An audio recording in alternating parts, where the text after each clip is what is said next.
एक बार बैठ बोलेंगे जय जय श्री राम।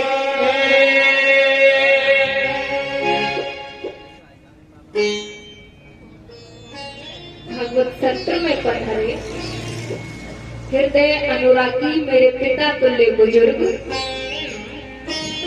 भगवती सीता माता अनसुईया के पड़लू का अनुकरण करने वाली दिव्य साकार मूर्तियां मेरी माता एवं बहनें, भारतीय संस्कृति के आशा के केंद्र बिंदु मेरे नौजवान भाई एवं संत शिरोमणि भगवान, आइए एक बार जय श्री राधे सभी स्वीकार करें और अपने मन को एकाग्र करके मेरे गोविंद की कथा श्रवण एवं मनन करते श्री हरि।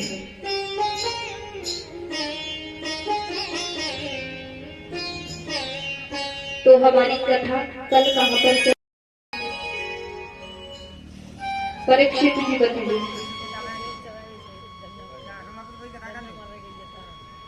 कथाnya वृंदावन काम कॉलोनी में यही वही बात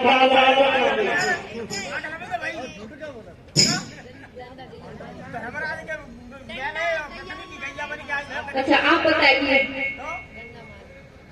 तो मैं भी नहीं पता। आपको तो सब कुछ पता होना चाहिए, ये कथा तो आपके लिए हो रही है।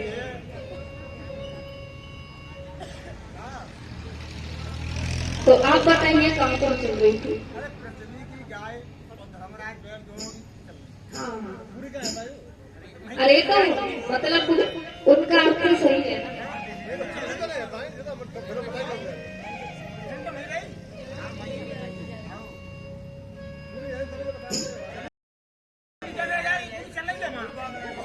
अरे झगड़ा मत करो, कोई बात नहीं। जो धर्म रूपी बैल है और पृथ्वी रूपी गाय, तो परीक्षित महाराज मुकुट को पहन करके उन दोनों की बातों को सुन रहे हैं। जब इन दोनों धर्म रूपी बैल और पृथ्वी रूपी गाय की बातों को परीक्षित सुन रहे हैं, गाय माता रो रही है और जो धर्म रूपी बैल है वो गाय माता को समझा रहे हैं। तभी वहां पर परीक्षित आ जाते हैं। परीक्षित कहने लगा, जो बैल है ना, 3 पैर कल एक ही बचा। तो परीक्षित ने पूछा धर्म रूपी बैल से, अरे ये तुम्हारे 3 पैर किसने काटे हैं और ये गाय माता क्यों रो रही है? तब धर्म बोले परीक्षित जी से, सब हमारे कर्मों का ही फल है। परीक्षित ने पूछा, अरे ये काला सा व्यक्ति कौन है जो तुम्हारे 4थे पैर को भी काटने में लगा हुआ है? धर्म रूपी बैल से परीक्षित ने कहा, मैं परीक्षित हूँ, और जो काला सा व्यक्ति है ना, जो धर्म रूपी बैल के 4थे पैर को भी काटने में लगा है, वो ही कलयुग है। परीक्षित महाराज को क्रोध आया और तलवार लेकर कलयुग को मारने के लिए दौड़, लेकिन कलयुग को पता चला कि ये मुझे मार देंगे, उससे पहले ही कलयुग महाराज की शरण में आ गया, परीक्षित महाराज की शरण में आ गया। जब पैरों में गिर पड़े तो जो 3 बात परीक्षित को कही गई थी याद रखने के लिए, कौन सी 3 बात कही गई थी? पहली बात थी, फिर भी अपने आंखों के सामने पाप होते हुए नहीं देखे। और दूसरी बात थी कि यदि तुम्हारी शरण में शत्रु भी आए तो उसको भी क्षमा करना। तीसरी बात क्या थी? तीसरी बात ये कही थी, यदि सत्कार करना है किसका, बताओ किसका सत्कार सम्मान करना चाहिए? अतिथियों का। यदि तो उनका सत्कार करना है। तो परीक्षित को वही बात याद आ गई कि शरण में शत्रु भी आए तो उसे भी क्षमा करना है। अब क्षमा तो कर दी। परीक्षित महाराज से कलयुग ने कहा, महाराज मैं कहाँ जाऊंगा, मुझे रहने के लिए स्थान तो दे दीजिए। तो स्थान मानने लगा। तो परीक्षित महाराज ने कलयुग को 4 स्थान दिए जो दूषित थे। 4 स्थान दूषित दिए। 4 स्थान दूषित देने पर कौन कौन से दिए थे? घूतम पानम स्त्रिय सूना यत्रा धर्मश्चर्त विविध। मतलब 4 स्थान दूषित का मतलब तो समझते हैं। दूषित का मतलब बताइए, जोर से कहिए।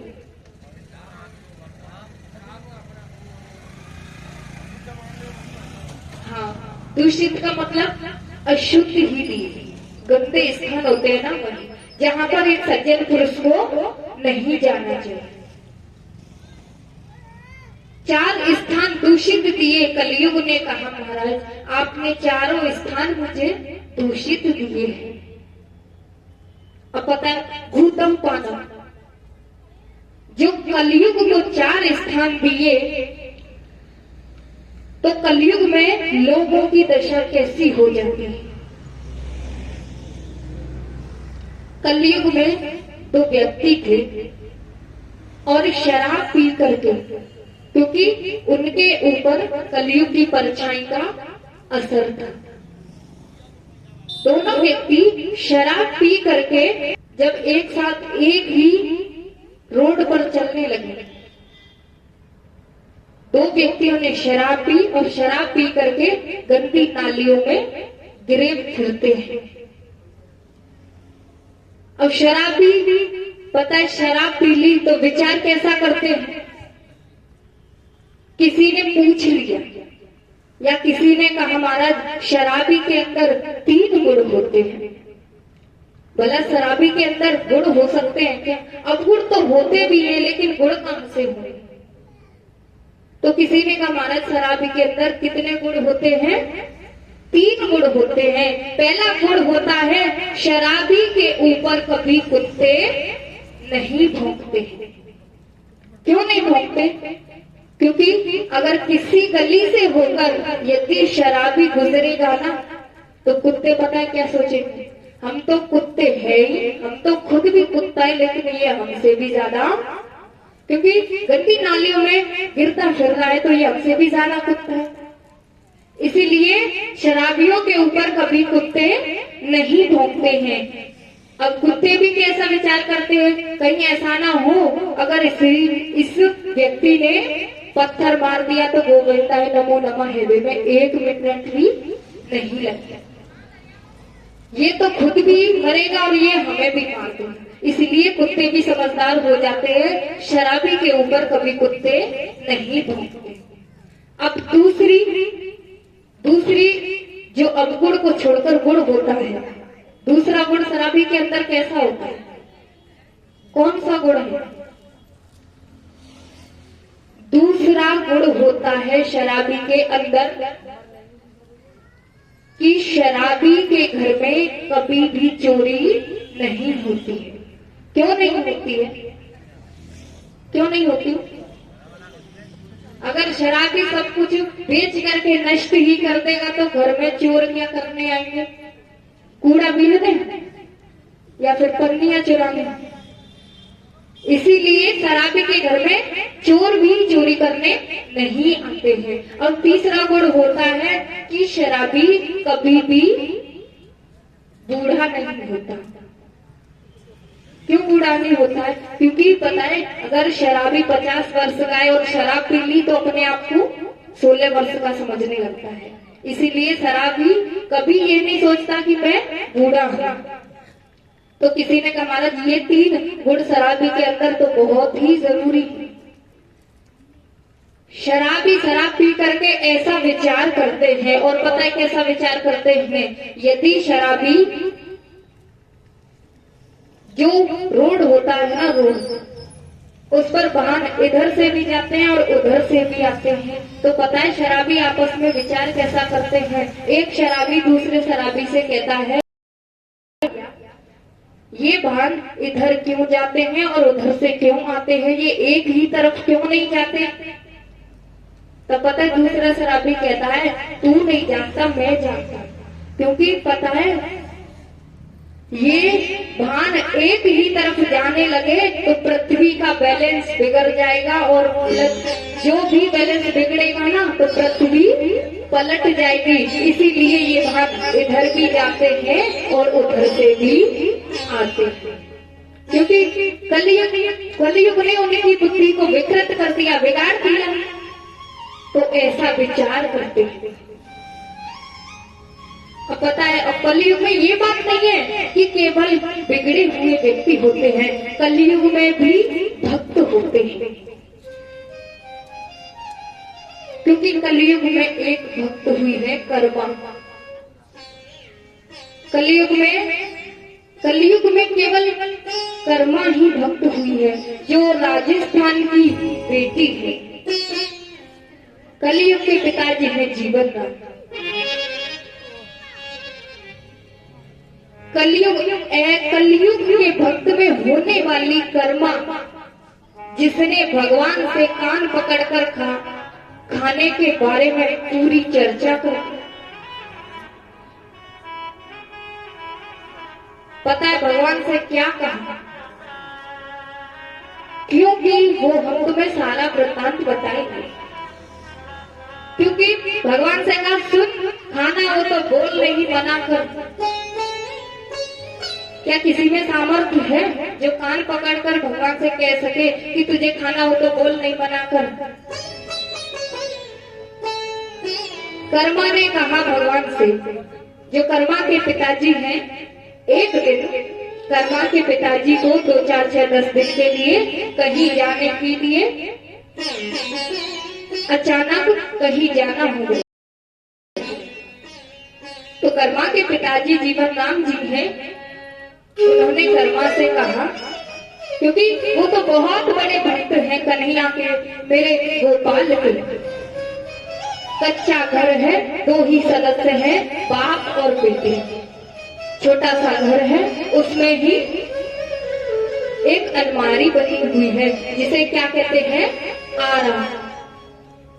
तो उसी में लेते हैं, नहलाते धुलाते, सेवा पानी खूब भगवान को स्नान कराकर के, तिलक चंदन लगाकर, पूजा आरती करके, और जो भी भोजन घर में बनता है उसका भोग लगा करके बाद में प्रसादी बनता।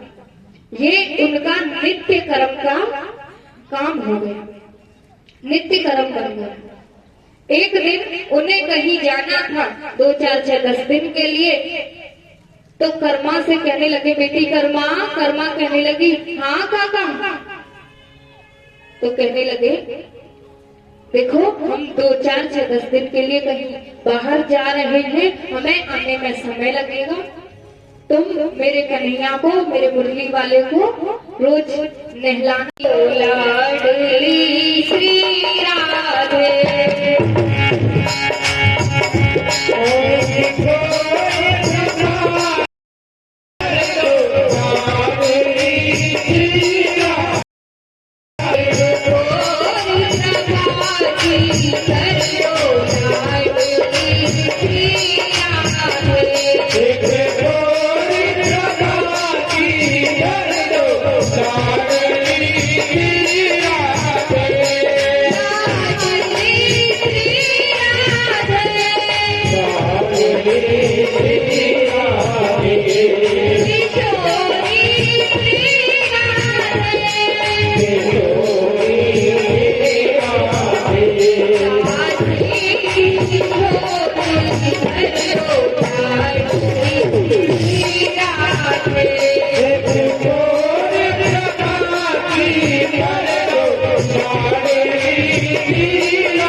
देखो